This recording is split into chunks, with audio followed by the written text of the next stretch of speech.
Irmãos, já há alguns dias, na verdade desde o início do mês, eu estou falando sobre um assunto específico, só um assunto específico que é a batalha invisível.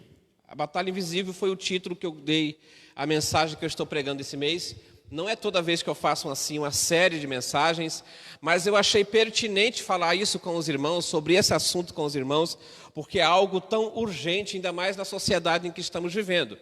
A gente fala muito sobre Davi vencendo Golias, sobre essa batalha vencida por Davi no campo de batalha, a guerra sendo vencida quando ele venceu Golias, mas pouco a gente fala sobre essa batalha que Davi enfrentou, quando ele caiu no pecado ali com Batseba. Então é outro gigante enfrentado por Davi, não Batseba especificamente, mas a tentação. E nós temos que falar mais sobre isso, sobre pecado, sobre o motivo real de irmos para o inferno, que é pecado. É o pecado que nos leva para o inferno, o pecado que nos afasta de Deus. Muito daquilo que você faz sabendo que está fazendo errado, e depois você fala, é o inimigo, pastor. É o capeta. Capeta nada, você sabia que estava fazendo errado e depois quer colocar a culpa no cão. Então, assim, por isso que eu estou falando nesse mês, especificamente, sobre a batalha invisível, que é sobre esse tema específico que eu falei nesses dias todos, sobre esse período em que Davi esteve ali com Batseba. Falei nesse 2 Samuel, capítulo 11, eu li do versículo 1 ao 31, nesses dias, e hoje eu vou ler outro texto com os irmãos, mas eu vou contextualizar primeiro. No primeiro final de semana desse mês, e inclusive eu vou terminar essa mensagem antecipada, não vai chegar ao final do mês, por quê? Porque esse mês é um mês atípico e ele tem 5 finais de semana. Esse mês de agosto ele tem 5 domingos e a pregação foi preparada para 4 domingos. Então, são separados, na verdade, em 4 pontos. Primeiro ponto, que é a motivação, que eu falei lá no primeiro dia. O primeiro ponto tratado com os irmãos sobre as motivações que levaram Davi ao pecado. Nós estamos falando aqui do pecado de Davi, daquilo que Davi enfrentou, mas não podemos negar que quando a gente vai tratar as pessoas, quando a gente vai tratar um casal, quando a gente vai tratar um relacionamento, quando a gente vai tratar um jovem, quando a gente vai tratar alguém que está passando por um problema psicológico e tal, a pessoa fala do que está acontecendo na vida dela, das brigas, dos ressentimentos, daquilo que está pegando. A gente fala, isso é ação, isso é o que está acontecendo, eu quero saber a motivação. O que levou você a chegar a esse ponto? O que levou você a chegar a esse ponto? Então, o primeiro dia, nós falamos sobre isso, sobre motivação. Motivação, primeiro ponto. Davi estava no lugar errado e deveria estar na batalha. O capítulo 11 de 2 Samuel começa falando assim: na primavera, no tempo em que os reis iam para a batalha com seus exércitos, Davi estava no palácio e do palácio avistou ali aquela mulher bonita, linda, tomando banho no pátio do palácio. Como eu tenho falado desde o primeiro dia, não estou aqui para falar dessa mulher casada que estava tomando banho nua no pátio do palácio do rei. Eu estou aqui para falar do rei que tinha compromisso com Deus e estava no lugar errado, na hora errada, e por isso ele caiu no pecado. Motivação, ociosidade, independência de Deus, autoconfiança. Porque se ele tivesse conversado com Deus acerca daquilo que estava acontecendo, Deus não tinha falado para ele ficar em casa. Deus tinha falado para ele, vai para a guerra, meu filho. Não fica em casa não. Não fica parado não. Mas se ele não conversou com Deus, autoconfiança. Se ele mandou o exército para lutar sem ele, independência de Deus. Comodidade. Estes foram o motivo que levaram Davi ao pecado. Comodidade, ociosidade. Cabeça parada é a oficina do diabo. Independência de Deus. Parou de orar, parou de falar com Deus. Parou de buscar a Deus para saber qual era o direcionamento que Deus dava. Essas são as motivações que levaram Davi ao erro, Davi ao pecado. Semana passada eu falei da ação, que é o ato consumado, o fato. Motivação, autoconfiança, ociosidade, independência de Deus. A ação, a cobiça, a traição, a mentira e, por fim, o assassinato. Porque ele se deitou com a mulher de Urias, tentou trazer Urias para se deitar com a mulher dele, para esconder a gravidez da mulher. Urias, por ser um homem direito, não se deitou com a mulher. Então Davi tramou a morte de Urias. Começou lá atrás, na ociosidade. Aí foi crescendo. Cobiça, traição, mentira, assassinato. Falei na semana passada, lá de Salmos capítulo 42, versículo 7, que fala que um abismo chama outro abismo. E isso tudo aqui, meus irmãos, é para alertar vocês. Isso tudo aqui é para nós ficarmos em alerta.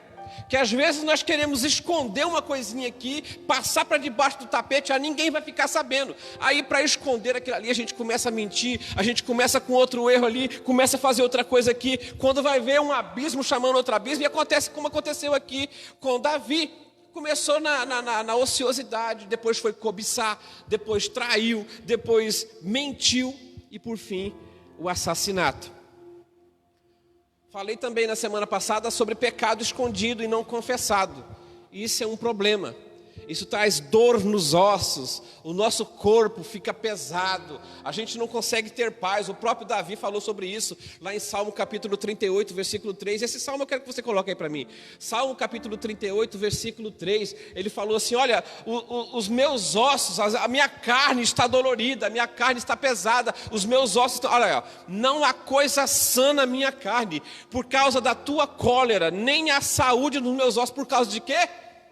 Por causa do pecado. Ele começou a sentir o soma, o psicossomático, aquilo que estava na mente, aquilo que estava na cabeça, começou a somar no corpo. Não sinto coisa sã na minha carne, os meus ossos, não tenho saúde dos meus ossos, por causa do pecado escondido. Pecado, aquilo que nos leva à condenação. Então, tudo aquilo que aconteceu ali em 2 Samuel, capítulo 11, de Davi cobiçar a mulher do próximo, se deitar com ela, tramar a morte de Urias, nos traz a hoje, que é o terceiro ponto, que é, no caso, a consequência. Tem a motivação, a ação e consequência. Eu quero só um entre aspas aqui. Não entre aspas não, que aspas é para outra coisa. Um entre parênteses aqui. Eu quero que você comece a analisar hoje, agora, nesse momento, aí onde você está, na sua casa ou aqui na igreja. Eu quero que você comece a analisar algo de profundo que aconteceu em sua vida, algo de ruim que aconteceu em sua vida, nesses três aspectos: motivação, ação e consequência. Eu quero que você comece a analisar agora, se na verdade tudo que você faz não tem consequência. E eu vou falar isso com vocês na Bíblia. Mas antes eu quero ler um texto com os irmãos. Hoje eu não vou ler o 2 Samuel capítulo 11, porque nós falamos ali tudo que que Davi fez. Quero ler o capítulo posterior, que é o capítulo 12, para a gente correr aqui, que já está passando o tempo. Eu vou chegar até no capítulo 19 hoje. Capítulo 12, a partir do versículo 1 eu vou ler até o 13, ou 12. Eu vou lendo e a gente vai parando aí. Davi fez tudo isso, Davi cometeu todos esses pecados,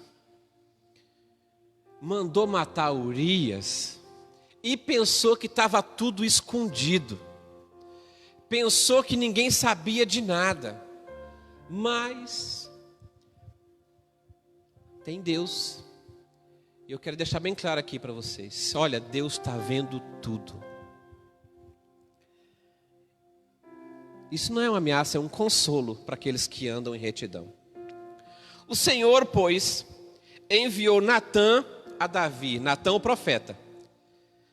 E entrando ele a ter com Davi, disse-lhe, ele contou uma pequena parábolazinha para Davi. Havia numa cidade 2 homens, um rico e outro pobre. O rico tinha rebanhos e manadas em grande número, mas o pobre não tinha coisa alguma, senão uma pequena cordeira que comprara e criara. Ela crescera em companhia dele e de seus filhos. Do seu bocado comia, do seu copo bebia, e dormia em seu regaço, e ele a tinha como filha. Chegou um viajante à casa do rico, e este, não querendo tomar das suas ovelhas e do seu gado para guisar para o viajante que viera a ele, tomou a cordeira do pobre e preparou para o seu hóspede.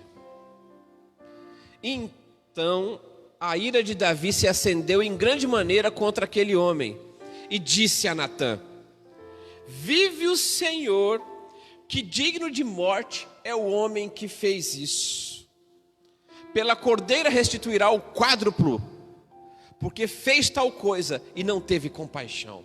Olha Davi dando um de justo. Não, como é que pode? O homem rico foi lá e pegou a cordeira do homem pobre? Não pode um negócio desse. Então disse Natã a Davi: esse homem és tu.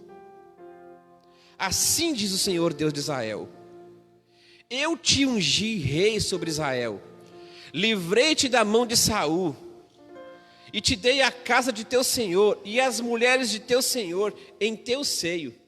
Também te dei a casa de Israel e de Judá. E se isso fosse pouco, te acrescentaria outro tanto. Por que desprezaste a palavra do Senhor, fazendo o mal diante dos seus olhos? A Urias, o heteu, mataste a espada, e a sua mulher tomaste para ser tua mulher. Sim, a ele mataste com a espada dos amonitas.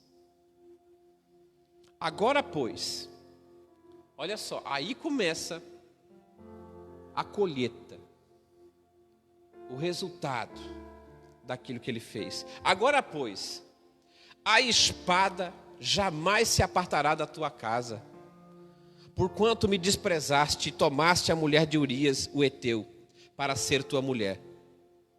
Assim diz o Senhor: eis que suscitarei da tua própria casa o mal sobre ti, e tomarei tuas mulheres perante os teus olhos, e as darei ao teu próximo, a qual se deitará com tuas mulheres à luz deste sol. Pois tu fizeste em oculto, mas eu farei este negócio perante todo Israel e à luz do sol. Continua aí. Então disse Davi a Natã: pequei contra o Senhor. E tornou Natã a Davi: também o Senhor perdoou o teu pecado, não morrerás. 14. Todavia, porquanto por este feito, deste lugar aqui os inimigos do Senhor blasfemam, o filho que te nasceu certamente morrerá. Pai, queremos lhe pedir que o Senhor venha nos direcionar, Senhor, falar aos nossos corações nessa noite.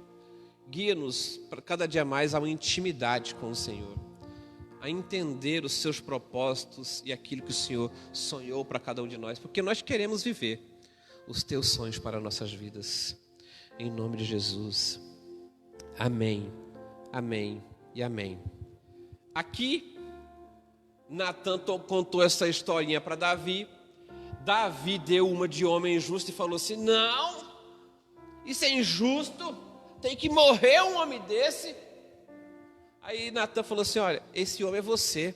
Você tinha todas as mulheres que você queria. Você tem tantas mulheres, por que você foi lá e pegou a única que o outro tinha? Por que você tem a sua e está de olho em outra? Por que o Senhor te deu uma família, o Senhor te deu o que você tem e ainda quer ficar olhando o que é dos outros? Aí falou tudo isso.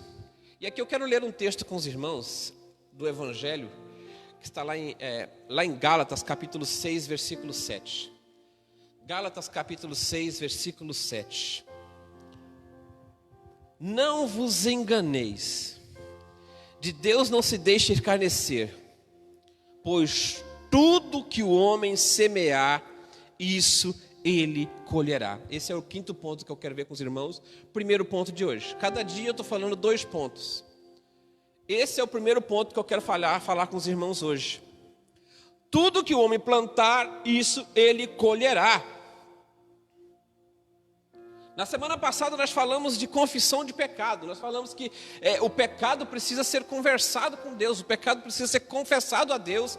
E se você quiser sarar disso, você conversa com alguém de sua confiança. Porque a palavra de Deus diz que confessar os pecados uns aos outros para seres curados. E confessar a Deus para ser perdoado, né? Então, mas Deus te perdoa do seu pecado. A palavra de Deus diz, como eu li no versículo de 1 João semana passada, Ele é fiel e justo para nos perdoar dos nossos pecados. Porém, contudo, todavia, entretanto, Deus é amor ao ponto de nos perdoar, mas Ele também é justiça. E seria injusto você se achar livre para cometer todo tipo de pecado, para andar blasfemando por aí, para andar queimando o filme da igreja, queimando o filme de Cristo, fazendo tudo aí por fora e aqui dentro é o santão, pecando com tudo e com todos na sociedade e achar que Deus simplesmente vai te perdoar e que você não vai ser cobrado por isso. Deus te perdoa, Deus quer te levar para o céu. Um exemplo forte disso é aquele ladrão que estava crucificado ao lado de Jesus. Ele falou: Jesus, lembra-te de mim quando tiver no teu reino. Ele falou assim: não, nós realmente merecemos estar aqui. Reconheceu o erro. Lembra-te de mim quando tiver no teu reino. Pediu perdão ao Senhor e pediu para ser salvo. Jesus falou: ainda hoje estará comigo no paraíso. Beleza, foi salvo porque pediu perdão, reconheceu o erro. Só que a consequência do pecado não foi tirado. Qual era a consequência do pecado dele? Morrer crucificado. E ele morreu. Foi salvo, mas a consequência do pecado dele, ele passou. Então, meu irmão, não fica romantizando o pecado, não. Não fica falando, sabe aquela frase que o pessoal fala assim, não, se me faz feliz é a vontade de Deus. Eu vejo essa frase assinada embaixo, o diabo. Você pensa que tudo que te faz feliz porque é a vontade de Deus para a sua vida. Vamos tomar cuidado com o que pensa, com o que faz. Aí pede perdão a Deus, te perdoo, só que tem consequência. Você vai continuar usando droga? Vai, eu te perdoo, só que você vai zerar por dentro. Vai continuar bebendo? Eu te perdoo, só que seu fígado vai se arrebentar. Vai continuar fumando? Vai, beleza, eu te perdoo, só que o seu pulmão vai estourar. Consequência. Ah, Deus perdoa, eu matei um cara. Beleza, eu te perdoo. Só que você vai ser preso e vai pagar pelo que você fez. Deus é amor, mas também é justiça. Não pense você que Ele vai te livrar da consequência daquilo que você faz de errado. Então você quer um conselho meu irmão, minha irmã, que está me assistindo de sua casa, que está aqui na igreja? Para de pecar.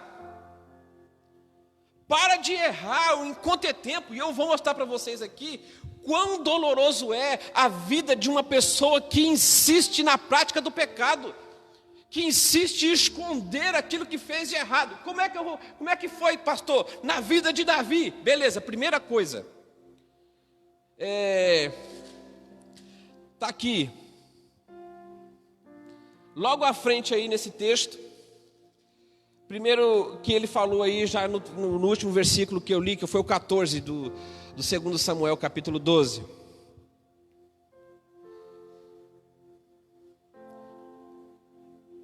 O 14 que eu li por último, né? Ó, o filho que nasceu certamente morrerá. Primeira coisa, se você vê os versículos posteriores aí, infelizmente, o filho que foi gerado nessa transa de Davi com Batseba, ele morreu. Davi tentou jejuar e colocou cinza sobre a cabeça e se trancou no quarto e fez jejum e tal, mas não teve como. O filho da traição, infelizmente, morreu. Mas teve mais.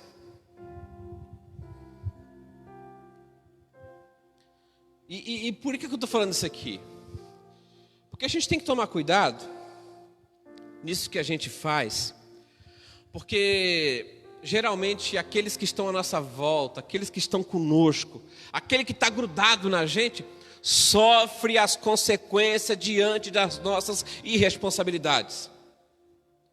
Geralmente aqueles que estão conosco sofrem junto com a gente aquilo tudo que a gente fez de errado.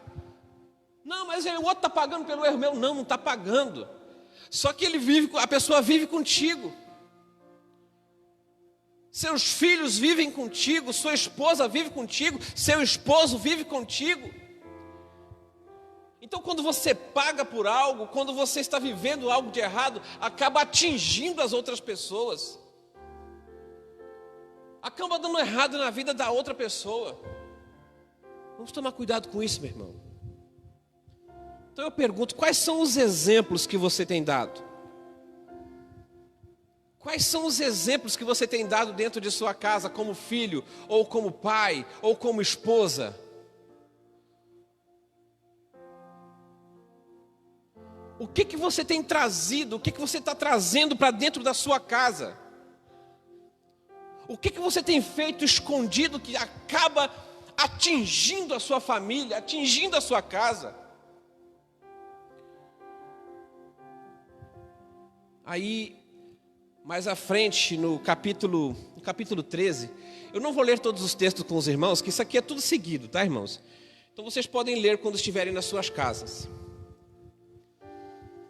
Aconteceu muitas coisas ruins na casa de Davi, como disse ali no versículo 12, coloca o versículo 12 aí. Se não for o 12, 11.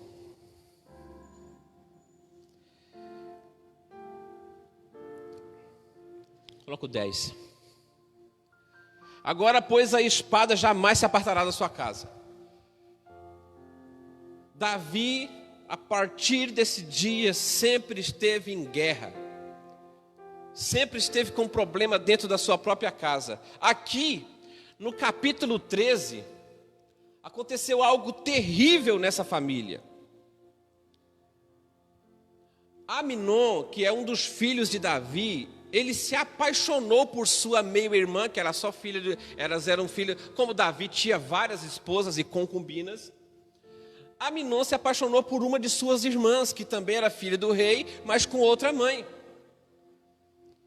E Aminon fazia de tudo para querer se deitar com aquela menina, com a Tamar. E ele não sabia como é que ele ia fazer isso, porque apesar de todos eles serem irmãos e filhos de rei, moravam em lugares diferentes e tinham suas proteções. Mas aí um amigo de Aminon, um tal de Jonadab, amigo dele, deu um conselho para ele: faz o seguinte, finge que está doente e pede para o rei enviar a sua irmã para fazer comida para ti, porque você não consegue se levantar, porque você está adoentado. Pede que o rei envie Tamar para cozinhar para ti. Olha só, e daí quando ele estiver cozinhando e servindo comida para você, você agarra ela, aí você pode violentá-la. Olha só, que tipo de amigo. E aqui eu chamo a atenção dos irmãos. Mais uma vez, eu falei já, não estou aqui para falar de Batseba, não estou aqui para falar de Absalão, não estou aqui para falar de Aminon, não estou aqui para falar de Tamar, não estou aqui para falar de Jonadab. Eu posso um dia, inclusive, pregar sobre Jonadab, falando sobre as más companhias, sobre os amigos maus. Mas eu quero só fazer esse parênteses aqui para nós hoje. Você tem prestado atenção com as pessoas que você tem andado? Se essas pessoas estão te aconselhando bem, se essas pessoas estão falando bem contigo, estão levando você para um caminho melhor? Ou só te leva para o buraco, ou só te leva para problema? Você tem prestado atenção nas pessoas que têm andado contigo? Porque daqui a pouquinho nós vamos ver qual foi a consequência desse conselho de Jonadab. Não coloca aí, capítulo 13, versículo 5.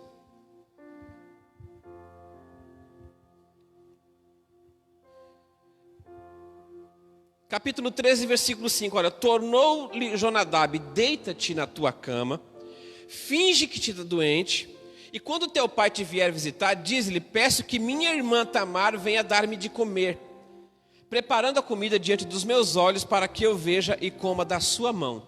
Aí ele prosseguiu, falando e tal. E Tamar fez isso. Olha no versículo 8, como é que ela fazia? Ela mesma fazia as massas de bolo.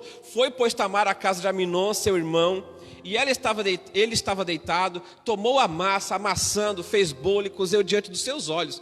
Ela fazia os bolos e fazia as massas diante dos olhos dele. Aí aconteceu como ele falou.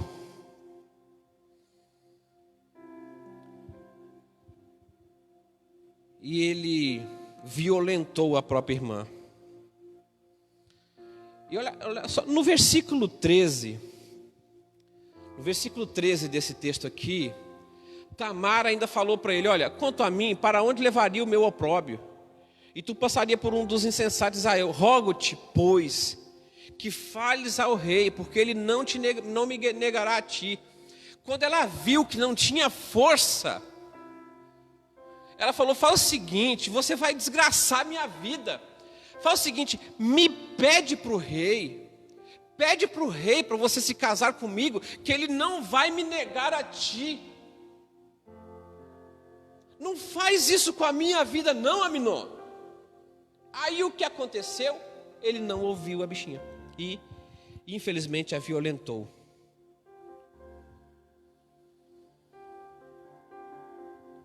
E ela, Tamar, ela era a irmã querida de Absalão.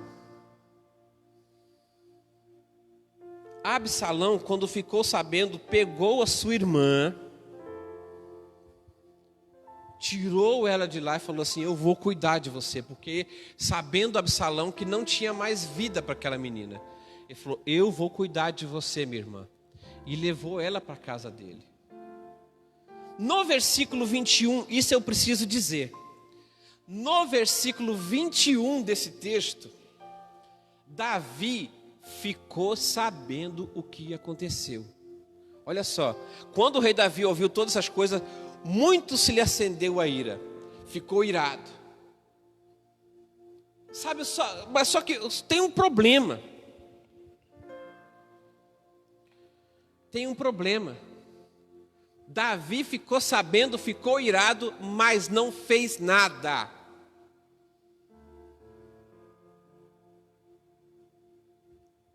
Davi não fez nada. E isso acendeu uma mágoa e um ressentimento muito grande no coração de Absalão. Porque Tamar era a irmã querida dele. Como o rei, que poderia fazer como o rei, mas também era pai. Como o pai não fez nada, aquilo ficou guardado no coração de Absalão.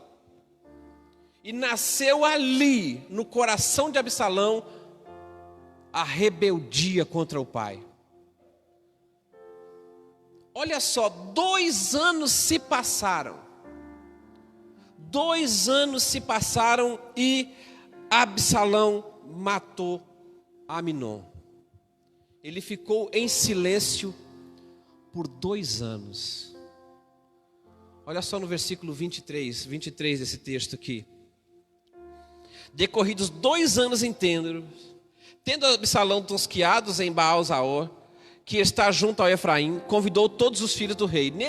Eu não vou ler todo o texto, mas passados 2 anos, Absalão, na colheita, chamou todo mundo, embebedou os irmãos, e tendo embebedado os irmãos, ele matou o irmão Aminon.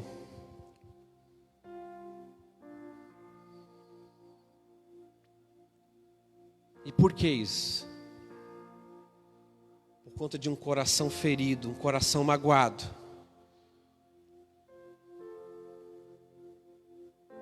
Um coração ressentido. Por conta de um líder. Por conta de um pai. Por conta de um rei. Que não tomou providência quando deveria ser tomado. E aí, irmãos, eu chamo a sua atenção para isso aqui.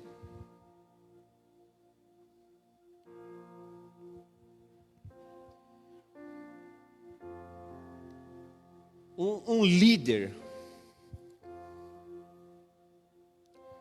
ele precisa saber quando ele precisa intervir em alguma coisa.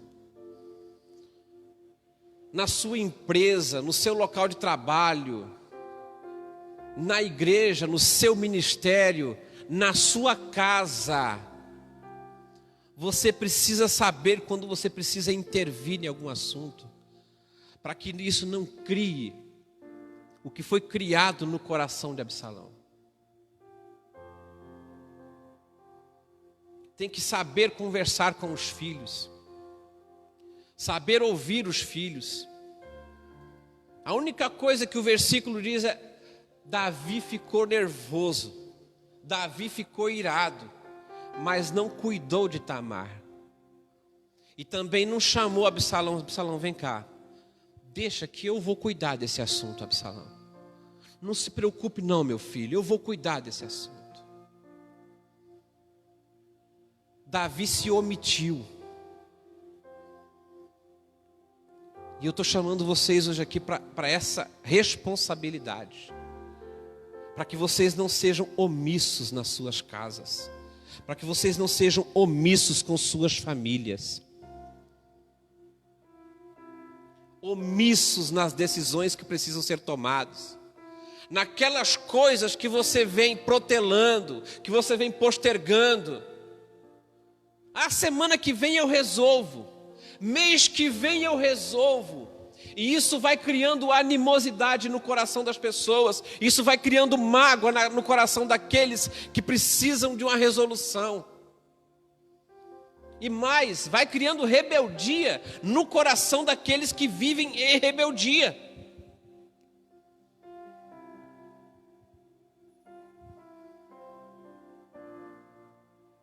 E por que eu estou falando especificamente? Eu podia estar falando aqui do que Absalão fez. Mas como eu estou falando desde o primeiro dia, o meu assunto aqui é sobre Davi. Porque Davi foi ungido por Deus.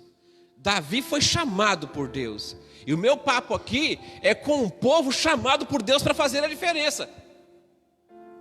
O meu papo aqui é com um povo chamado de Deus que não pode cair na mesma esparrela que Davi caiu. Presta atenção, irmão. Presta atenção nos seus filhos. Presta atenção nas pessoas que trabalham contigo. Presta atenção nas pessoas das quais você tem autoridade. Se você é um líder, se você trabalha com liderança, presta atenção nos seus liderados. Sabe por quê? Eu vou falar um pouquinho mais à frente.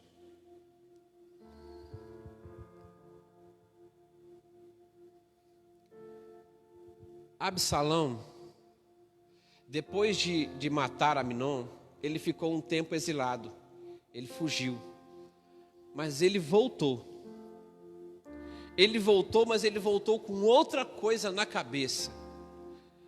Tomar o lugar do rei, que era o seu pai.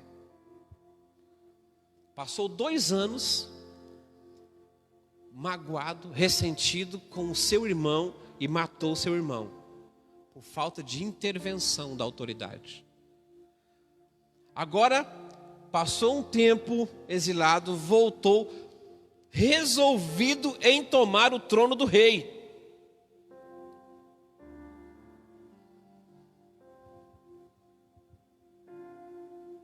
E sabe o que Absalão fez? E isso eu vejo acontecer em muitos lugares. Isso eu vejo acontecer inclusive em muitas igrejas. O que Absalão fez? Ele não ia no palácio confrontar o rei. Ele ficava de casa em casa falando mal do rei. Ele recebia as pessoas na casa dele. Ele ficava sentado na escadaria do palácio. E quando as pessoas vinham falar com o rei, aí ele falava assim: não, quem dera o rei pudesse te ouvir, né? Mas se você quiser conversar comigo, eu posso tentar resolver o seu negócio. E começou a resolver as questões das pessoas. E foi assim que ele ajuntou muita gente de volta dele e resolveu tomar o trono do pai.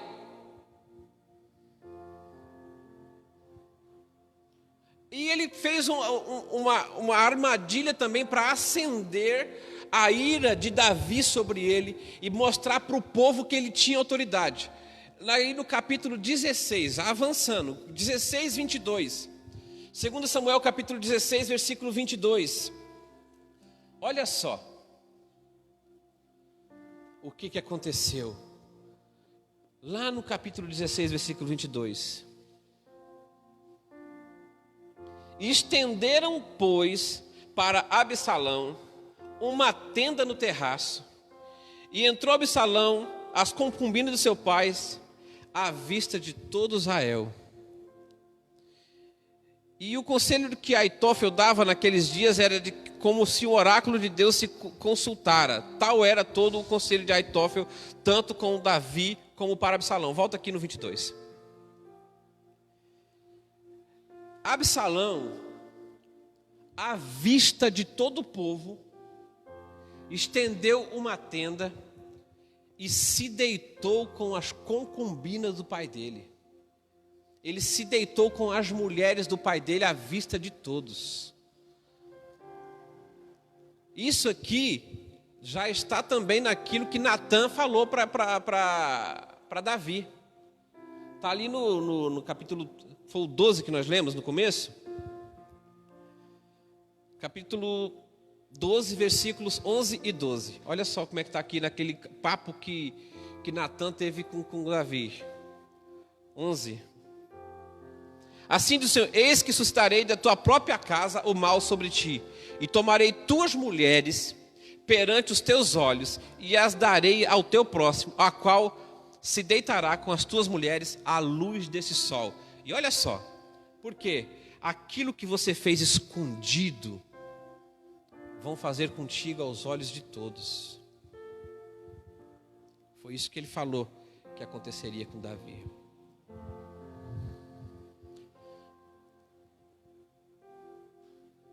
E qual o fim disso?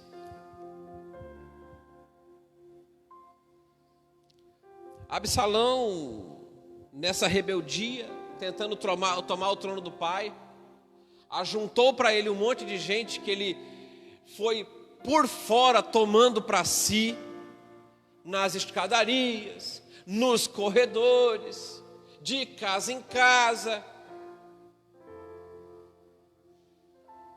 Aí no capítulo 17, versículo 22, Davi foi aconselhado a fugir, porque estavam vindo contra ele. Então se levantou Davi e todo o povo que com ele estava, e passaram o Jordão, e ao raiar da manhã não faltava nenhum só que não tivesse passado. Davi teve que fugir de seu filho e do exército que estava com ele.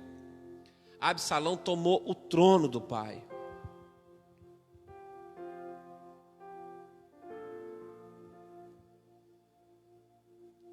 Mas Davi ajuntou soldados. Aí está tudo seguindo aí o texto. E voltou a guerrear com eles. Mas antes de ir para a guerra falou: gente, nós vamos guerrear com eles. Eu vou voltar para o trono, beleza. Só que tem uma coisa: não façam nenhum mal para meu filho Absalão. Mesmo assim, ele está intercedendo pelo filho dele. Não façam nenhum mal para o meu filho Absalão. Está ali no 18:5. Capítulo 18, versículo 5. E o rei deu ordem a Joabe, a Abisai e a Itai, dizendo: tratai brandamente por amor de mim o mancebo Absalão. E todo o povo ouviu quando o rei deu ordem a todos os chefes acerca de Absalão. Mas tem uma coisa aqui que eu quero fazer, um parênteses que eu quero falar com os irmãos.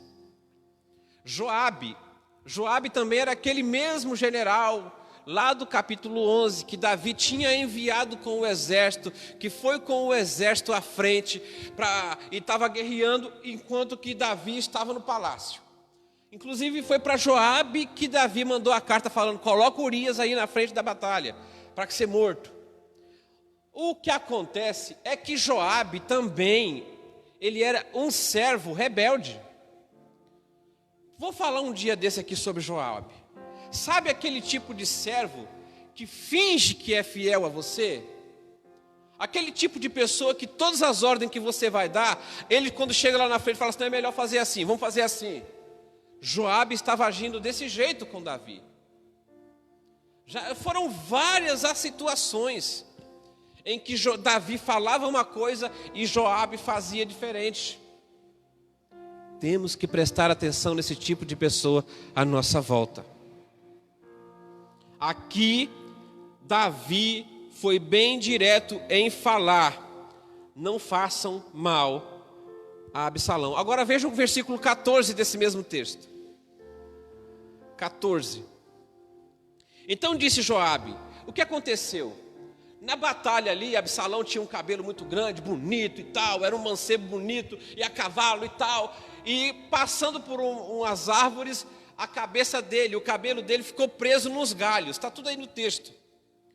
Como o cabelo dele ficou preso aí nos galhos, um rapaz viu que Absalão estava preso e foi contar para Joabe.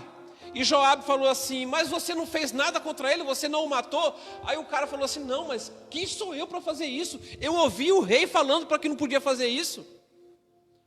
Aí Joabe falou aqui no versículo 14: então disse Joabe: não posso demorar-me assim contigo aqui. E tomou na mão 3 dardos e transpassou com eles o coração de Absalão, estando ele ainda vivo no meio do carvalho. Joabe ignorou o pedido do rei. Foi lá e matou Absalão. E aqui, caminhando para o fim, acerca das consequências. Hoje eu estou falando para os irmãos consequências dos erros. Começou pequenininho, começou com coisa pouca. Olha as consequências na família. Versículo 33 desse texto aqui de 18.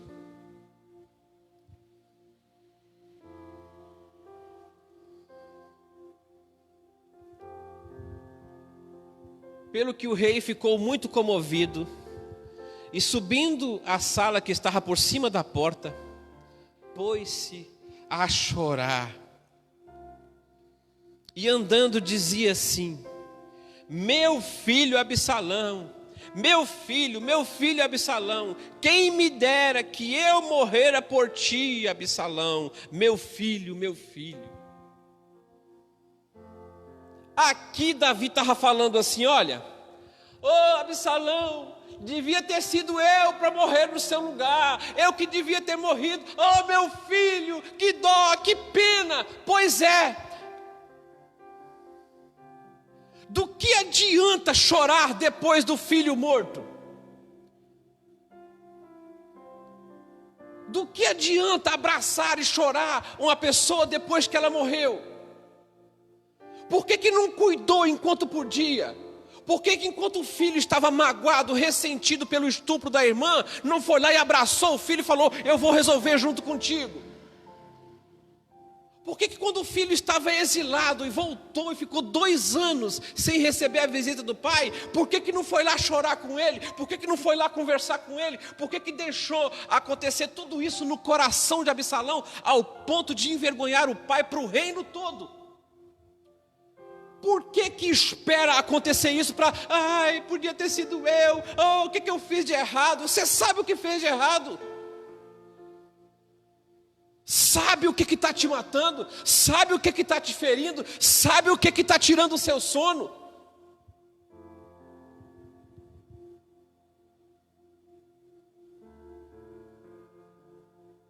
Ah, meu filho, Absalão, por que não auxiliou o cara quando o cara precisava?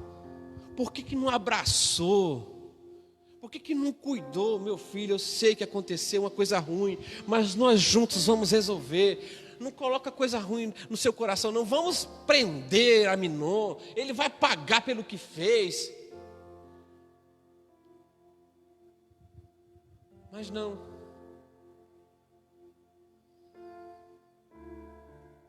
Não estou dizendo que você é culpado de tudo de errado que está acontecendo na sua família, não. Não estou dizendo que você é culpado de possivelmente seus filhos estarem entrando para o mundo das drogas, ou possivelmente estar viciado em pornografia ou alguma coisa de errado dentro da sua casa. Não estou falando que é culpa sua, não. Mas quantas vezes você sentou, conversou, ouviu, bateu um papo, falou, eu estou contigo. O que está acontecendo? Eu posso te ajudar? Mas não, quando acontece negócio de errado, o que eu fiz?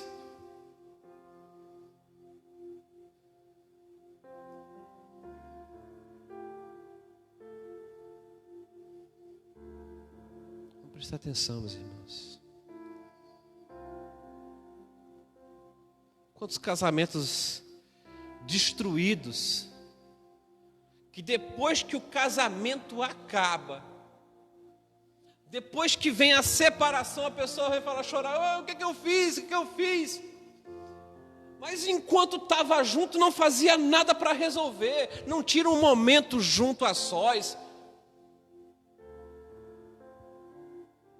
não tem momentos de intimidade, não tem momentos de conversa,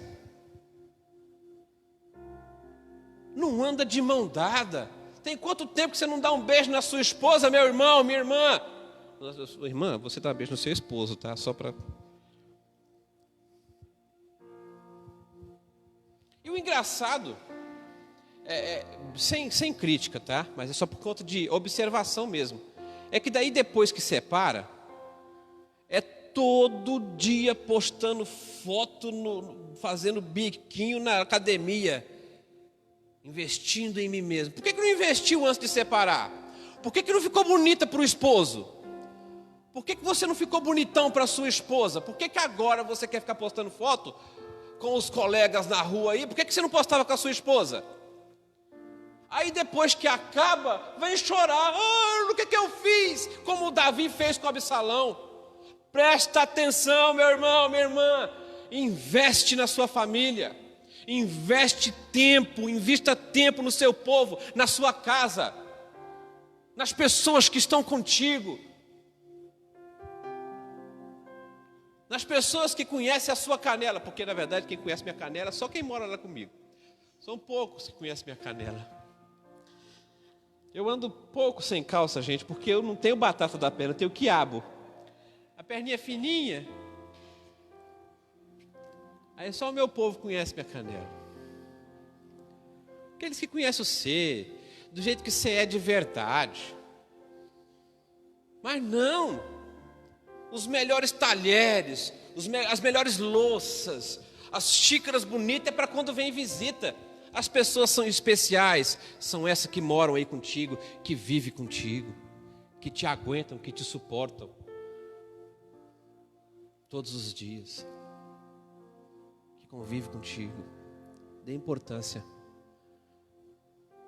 à sua casa, à sua família, dê importância aos que são seus, tira um tempinho, é chato falar isso, mas assim, tipo assim, diminui 15 minutos do Facebook e conversa um pouquinho com seus filhos, pelo menos, devia ser o dia todo, né? Mas pelo menos isso. Preste atenção no seu povo.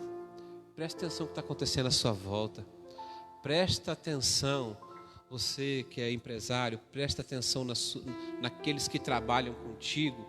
se não tem ninguém fazendo como Absalão fez, conquistando a equipe por fora, e quando você vai ver, você vai ficar sozinho. Você que é líder ministerial, você que é pastor, possivelmente está ouvindo essa mensagem. Olha, cuidado com as ovelhas rebeldes. Cuida do seu povo, cuida do seu rebanho, cuida da sua casa, meu irmão. Cuida daquilo que Deus confiou a ti. Isso aqui nós estamos falando, de tudo que foi confiado a Davi. Chorou porque não foi um pai presente. Não prestou atenção, não cuidou. Foi um péssimo marido, um péssimo pai. O pior pai da Bíblia foi Davi.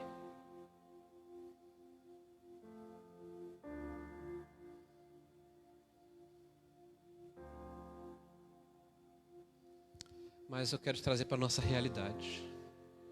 Prestar atenção nos nossos. Abraçar mais, fica...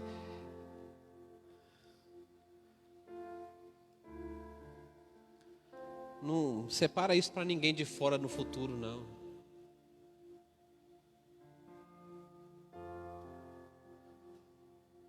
Então começa a falar com Deus a respeito disso. Começa a falar com Deus. Deus, se em mim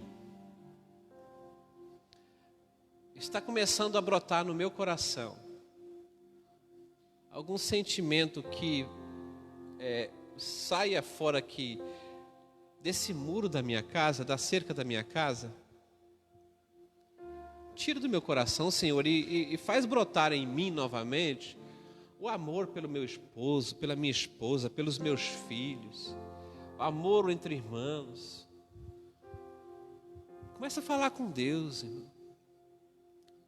Davi, o começo de tudo foi o quê? Independência de Deus. Independência. Não falava mais com Deus. Gerou tudo isso aqui. Vamos cuidar mais dos nossos. Fique de pé que eu quero orar com os irmãos.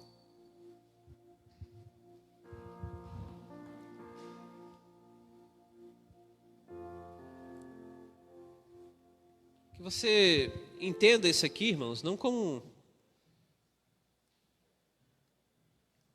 uma chamada de atenção. Não estou aqui para chamar atenção e nem dar indireta para ninguém.